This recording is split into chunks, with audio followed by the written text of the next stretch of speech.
وما انفقتم من نفقۃ او نذرتم من نذر فإن اللہ یعلمہ، جو بھی تم اللہ کی راہ میں خرچ کرتے ہو اور جو بھی نظر تم مانتے ہو یا نظر گزرانتے ہو اللہ کی جناب میں، تو اللہ کے وہ علم میں ہوتا ہے۔ نظر کے بارے میں نے عرض کیا تھا کہ قرآن مجید میں اگرچہ یہ بات تو ہمیں معلوم ہوتی ہے کہ اگر نظر مانی جائے، منت مانی جائے، تو پھر اس کا پورا کرنا ضروری ہے۔ یوفون بالنذر ویخافون یوما کان شرہ مستطیرا، سورۃ الدہر میں بھی آیت آئی ہے، نظر کے پورا کرنے والے جو ہیں ان کی وہاں تحقیق کی گئی ہے۔ البتہ میں نے عرض کیا تھا کہ جہاں تک نظر کا اصلاً معاملہ ہے تو میری طبیعت کچھ اس کو قبول نہیں کرتی، مناسبت نہیں ہے میری طبیعت کو کہ اللہ کے ساتھ اس طرح کا معاملہ کیا جائے کہ اللہ اگر یہ میرا کام تو کر دے تو پھر میں تیرے لیے اتنی خیرات کروں، اتنی نفل پڑھوں گا یا اتنی عبادت کروں گا۔ اس طرح کی سودے بازی اللہ تعالیٰ کے ساتھ کرنا کچھ اچھا نہیں لگتا۔ اس پر سوال بھی آیا تھا، میں نے پھر عرض کیا تھا کہ میرے پاس دلیل کوئی نہیں ہے، لیکن میں تو صرف اپنا جو بھی ایک احساس ہے وہ میں نے آپ کے سامنے رکھ دیا ہے، لیکن میں اس کی حرمت کا کوئی اعلان نہیں کر رہا کہ نظر ماننا حرام ہے یا غلط ہے یا مکروہ تحریمی ہے، نہیں، لیکن یہ کہ بس میری طبیعت اسے قبول نہیں کرتی۔ اس اجتماع میں جو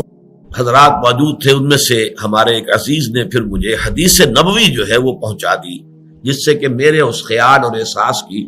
پوری تائید ہو گئی۔ یہ حدیث قدسی ہے، یہ میں اب آپ کو پڑھ کر سنا رہا ہوں۔ یہ حدیث قدسی جو ہے احمد ابن حنبل رحمہ اللہ کے مسند میں موجود ہے، اس کے علاوہ بخاری شریف میں بھی موجود ہے، حضرت ابو ہریرہ سے بھی، حضرت عبداللہ ابن عمر سے بھی۔ لیکن بخاری میں جو یہ دو مقامات پر آئی ہے اس میں یہ صراحت نہیں ہے کہ یہ حدیث قدسی ہے، بلکہ یہ کہ نبی کی حدیث، نبی اکرم صلی اللہ علیہ وسلم کے قول کی حیثیت سے اس کو بیان کیا گیا ہے، جبکہ یہ حضرت ابو ہریرہ ہی سے، جبکہ مسند احمد ابن حنبل میں آئی ہے تو اس میں بالکل وضاحت ہے کہ یہ حدیث قدسی ہے، اور میں اسی کا متن آپ کو سنا رہا ہوں۔ عن ابی ہریرہ رضی اللہ عنہ عن النبی صلی اللہ علیہ وسلم قال اللہ عز وجل، حضرت ابو ہریرہ سے روایت ہے اور وہ روایت کر رہے نبی اکرم صلی اللہ علیہ وسلم سے کہ آپ نے فرمایا کہ اللہ تعالیٰ یہ فرماتا ہے، قال اللہ عز وجل لا یأتی النذر علی ابن آدم بشیء لم اقدرہ علیہ، نظر ماننے کی وجہ سے ابن آدم کو کوئی ایسی شے نہیں ملتی جو میں نے پہلے سے اس کے لیے مقدر نہ کر دی ہو، یا نظر کا ماننا نہ ماننا اس اعتبار سے گویا کہ بالکل برابر ہے۔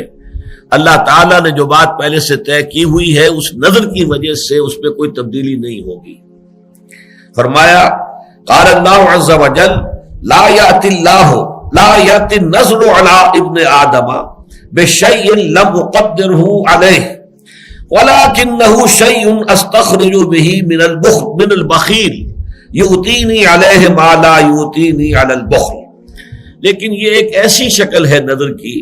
کہ جس کے ذریعے سے میں بخیل کے مال میں سے کچھ نکلوا لیتا ہوں۔ اگر یہ بخل جو ہے اس کے اوپر مسلط رہے اور وہ نظر نہ مانے تو وہ مال نہیں نکالے گا، وہ نہیں صدقہ و خیرات۔ نظر کے حوالے سے کم یہ کہ کچھ غرباء کا، کسی مساکین کا کوئی فائدہ ہو جاتا ہے، بھئی یہ فائدہ ہے، باقی جہاں تک میری تقدیر ہے، میرا فیصلہ ہے، وہ اپنی جگہ برقرار رہتا ہے۔ تو اس سے بہرحال میرا احساس تھا، اور اس پر میں نے اللہ کا شکر ادا کیا کہ وہ احساس جو ہے وہ بہرحال بنا تو قرآن اور سنت کے مطالعے سے ہے، مجموعی مطالعے سے جو ایک ذہن اور مزاج بنا ہے، اس میں بعض چیزیں واقعہ یہ ہے کہ فٹ نہیں بیٹھتی، اور پھر یہ کہ جب ان کی تائید مل جاتی ہے کسی آیت قرآنی سے یا کسی صحیح حدیث سے تو پھر یقیناً خوشی ہوتی ہے۔ ان کی چوکھٹے ہوتوں کا ساتھ بھی پڑا سجتا ہے، ان کی چوکھٹے ہوتوں کا ساتھ بھی پڑا سجتا ہے، ان کی چوکھٹی